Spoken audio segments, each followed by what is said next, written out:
Sembari Mas Anggi Bara menonton thrillernya Mas ya, menonton dengan seksama. Bang Ilham Bintang gimana Bang tanggapan Anda soal film yang menuai kontroversi ini Bang?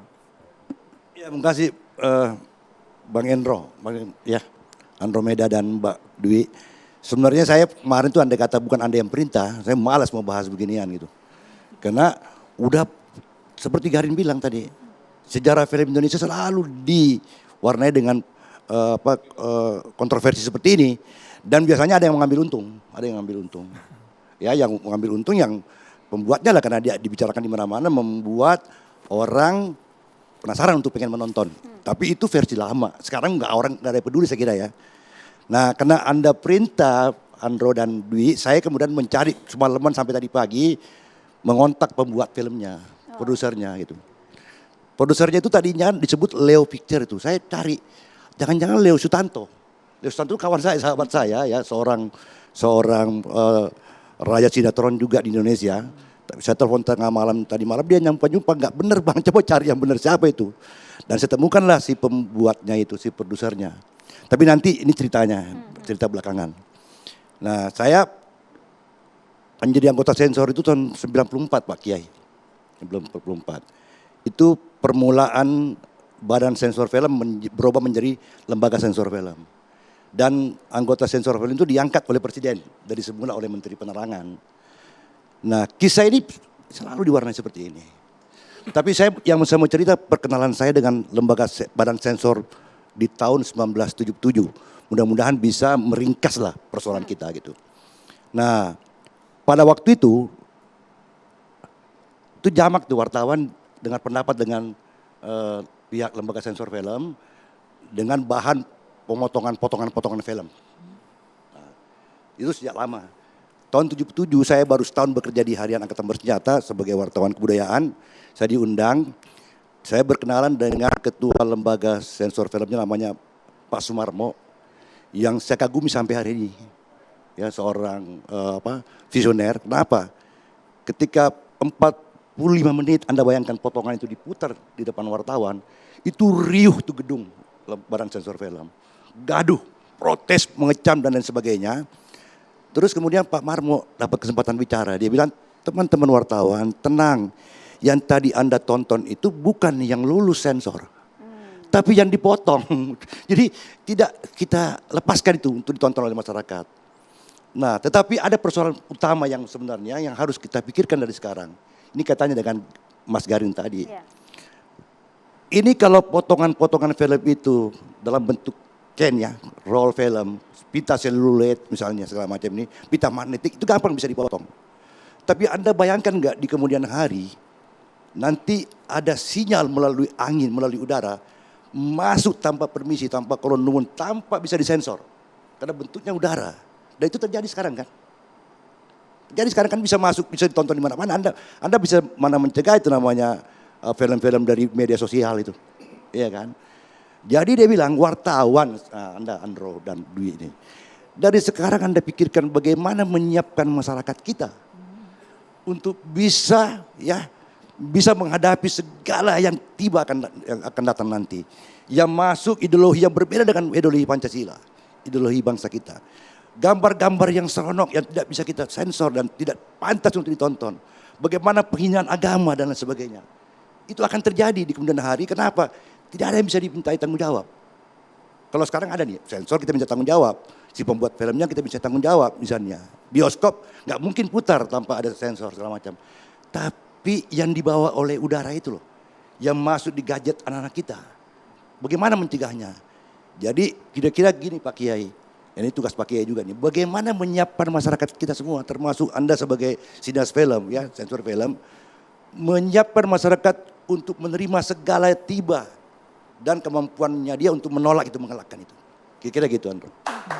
Langsung saja mungkin saya langsung ingin ke Mas Anggi. Mas Anggi tadi sudah sempat melihat ya beberapa bagian dari trailer film tersebut. Dan saat ini di lapangan kita tahu bersama di media sosial utamanya netizen ramai-ramai memboikot film tersebut. Tapi kalau dilihat dari segi karya, menurut Anda seperti apa?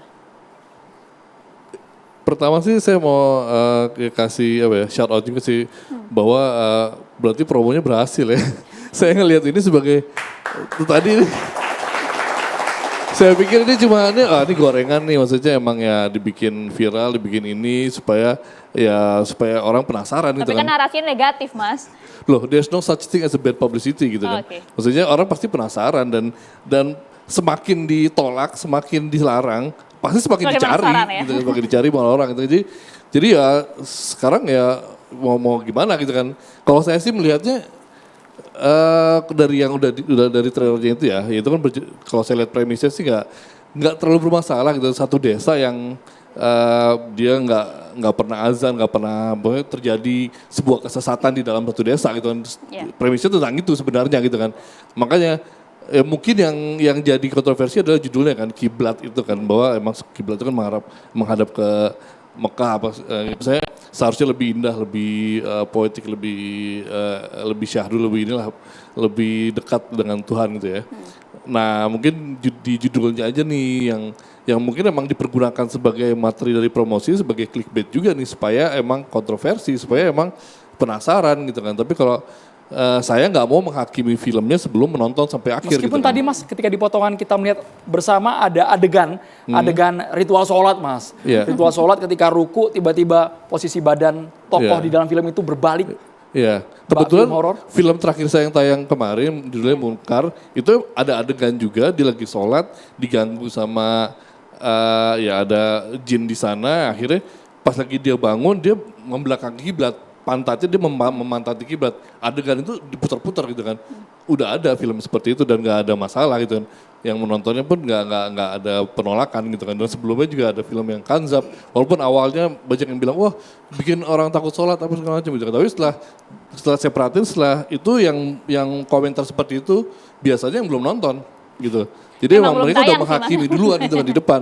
Pada saat mereka sudah nonton, udah selesai nih, isinya dakwah kok gitu kan. Isinya emang ada ayat-ayat Allah yang memberikan nilai dalam film itu gitu. Jadi kalau saya melihat pasti ada tuntunannya di dalam tontonan itu kan. Dan itu yang mungkin dituju di genre religi, horor religi ini gitu kan. Jadi agak terlalu berlebihan sih untuk menghakimi terlalu awal gitu kan. Mungkin kalau dari sisi judulnya ya bisa diajak diskusi dulu lah mungkin dengan ulama atau gimana supaya ya itu tadi tidak memberikan arah yang salah gitu kan. Mungkin itu lebih baik, lebih bijak gitu kan daripada kita langsung boykot, langsung nggak boleh gitu kan, langsung ya gitu sih kalau dari saya itu kan sebagai pelaku film juga gitu kan kita udah bekerja, udah melakukan segala macam, tapi pas film kita mau tayang atau langsung kayak di boykot itu pasti ada gimana juga gitu kan. Walaupun emang ya secara pelaksanaannya emang ya tadi kan kontroversi gitu kan. Dan kalau saya sendiri sih pasti akan menjaga itu dari awal gitu kan, dari awal supaya tidak terjadi penolakan itu. Oke, gitu. Pak Kiai bagaimana ini Pak Kiai? Kalau kita melihat MUI bahkan sudah bersuara, Pak Kiai sudah bersuara bahkan tidak hanya memboikot tapi dilarang film ini, melarang film ini kemudian untuk tayang, ya kan Pak Kiai ya? Saya kan ngelihat yang poster beredar. Posternya bisa dilihat lah kayak orang ruku, serem. Kemudian saya juga sebelum berkomentar saya juga browsing juga. Apa ada makna kiblat selain kita menghadap kepada kiblatnya orang sholat. Kecuali kata kiblat itu disambung dengan kata lain. Kita ekonomi berkiblat kepada mana, Eropa bermakna kemana, itu berkiblat. Dengan makna kiblat artinya mengarah. Tapi ketika kiblat itu berdiri sendiri saya belum menemukan makna lain. Kemudian gambarnya seram. Di dalam tulisan saya sampaikan, saya belum nonton filmnya. Tapi yang model seperti ini jelas bukan hanya perasaan saya, beberapa yang lain mengatakan bahwa ini seram. Kalau Mas Bintang juga konfirmasi, saya juga konfirmasi kepada orangnya karena ketepatan juga konfirmasi ke saya. Saya bilang tema ini kiblat dengan gambar seperti ini udah jelas Anda adalah melukai hati kita dan itu adalah bagi ketidaksopanan. Pak Kiai mohon maaf, sebenarnya yang disoroti itu judulnya yang kontroversial atau konten dari poster itu? Saya bilang konten dan judul itu nggak ketemu. Saya belum melihat dengan maaf, antara poster dengan judul itu nggak ketemu. Konten saya belum masuk. Saya hanya melihat trailernya ya. Kalau ngelihat dari kontennya, saya malah mendukung sebenarnya. Karena isinya itu adalah di mana di situ ada sebuah kampung mistis, Magic kemudian anaknya itu ingin membawa kebaikan dengan cara adzan di tempat itu. Kalau yang saya baca, soal gambar lain saya belum menilai. Tetapi skenarionya saya baca cukup baik. Tapi dari aspek posternya kemudian dengan judulnya itu nggak ketemu. Coba lihat seperti itu kan bagaimana bisa kiblat yang biasa tempat kita sholat kemudian digambarkan yang menakutkan seperti itu. Jadi nggak ada alasan lain, artinya dia pun sudah mengakui itu salah kalau ke saya ya. Oh, secara pribadi ya? Secara saya pribadi menyampaikan ke saya bahwa itu memang salah. Saya bilang judulnya apa? Trailernya bagus, belum nonton penuh, tapi trailernya saya nonton penuh trailernya. Meskipun Pak Kiai, ini bukan kali pertama film horor bernuansa religi juga ketika ada adegan sembahyang, sholat. Nah ini Kenapa yang sekarang yang sepertinya rame banget dari MUI Pak Kiai? bukan ramai mangkat dari MUI, ketepatan saya ngerespon aja. Oh, kalau udah Kiai Holil yang bersuara emang jadi viral biasa Pak Kiai. Jangan dianggap yang lain tidak dipantau. Sebenarnya kan ini yang pas lagi menjadi perdebatan, momentumnya juga saya berkomentar, kemudian ada gitu. Dan saya pikir ini menjadi titik awal sebenarnya bagi teman-teman yang ingin masuk pada persoalan religi itu adalah ada orang yang ngerti agama di dalamnya. Ya. Apalagi umpamanya saya tidak melarang umpamanya non muslim bikin umpamanya berkenaan dengan yang menjadi fenomena karena karya seni itu ada kreativitas, maka saya tidak mengeluarkan hukum halal haram, bukan. Tapi di sini soal kepantasan, rasa. Kalau orang bebas berekspresi, boleh dong kita juga bebas mengkritik. Saya sebagai agamawan, saya akan harus melindungi umat kami. Saya bilang, ya sudahlah nggak usah nonton ini, nggak pas. Uang gambarnya aja udah seram, judulnya kiblat. Nah, ini hanya sudah kita nggak dari poster dengan judulnya. Istri saya bilang saya belum baca, istri belum nonton. Bagian dari promosi ini untuk menarik awalnya rasa penasaran. ya, saya pernah juga 2 kali saya didatengin produser itu, suruh maki-maki film itu, siapin wartawan. Sama, awalnya ketika mau komentar sama dengan itu saya. Termasuk kemarin saya mau diwawancara RRI, jangan deh begitu tambah maju nanti filmnya itu. Malam ini juga tapi udah terlanjur sudah jadi viral di masyarakat, saya nggak ngomong pun sudah viral. Maka saya datang di malam ini mengorbankan tarawih. Terima kasih Pak Kiai. Ya, maksudnya saya ingin menjelaskan bahwa habis adem tarawih Pak Kiai nanti. Ya, nanti bisa tarawih malam, tapi nggak tarawih bareng-bareng Mas Andri. Maksud saya ingin hanya ini adalah lebih penting kepada publik dan kepada umat. Kami Islam tidak anti seni. Kita juga anti seni, tapi kebebasan seseorang juga dibatasi dengan kebebasan orang lain. Apalagi berkenaan dengan keyakinan. Maka kami perlu menjelaskan, silahkan berekspresi. Ketika masuk pada agama, tolong di situ ada penasihat agamanya lah. Yang di situ bisa ngerti mana yang melukai perasaan masyarakat, mana yang tidak. Ini isinya bagus saya ngelihat sementara dari trailernya itu. Tapi judul dengan posternya menjadi seperti itu kan jadi menakutkan. Kalau ke saya dia bersumpah-sumpah tidak ada niat untuk dengan kontroversi ini untuk menjadi promosi. Bahkan dia karena saya masih kecil Pak dengan begini merugikan buat saya, kata dia ke saya. Jadi dengan begitu saya juga kasihan lah, dia juga sudah keluar biaya. Tetapi ya mungkin pelajaran bagi kita dan kita ke depannya bisa lebih baik bahwa masuk pada persoalan agama di Indonesia itu sensitif. Dan kebebasan ekspresi bukan berarti dibatasi, silahkan di luar agama berekspresi sebebas-bebasnya. Tapi ketika masuk ke agama di situ ada moral, ada norma, ada sesuatu yang harus dibatasi oleh kita itu ya. Sepakat. Sebelum ke LSF kita boleh ke Mas Anggi. Mas Anggi sebenarnya ada tidak riset para sineas Indonesia ini melibatkan tokoh agama supaya tahu dan terukur ya Pak Kiai ya? Batasan-batasannya gitu. Sebenarnya ada, kalau kita mau konsultan ya, bukan cuma agama aja, semuanya bisa kita research dan bisa mencari konsultan ke mana aja gitu kan.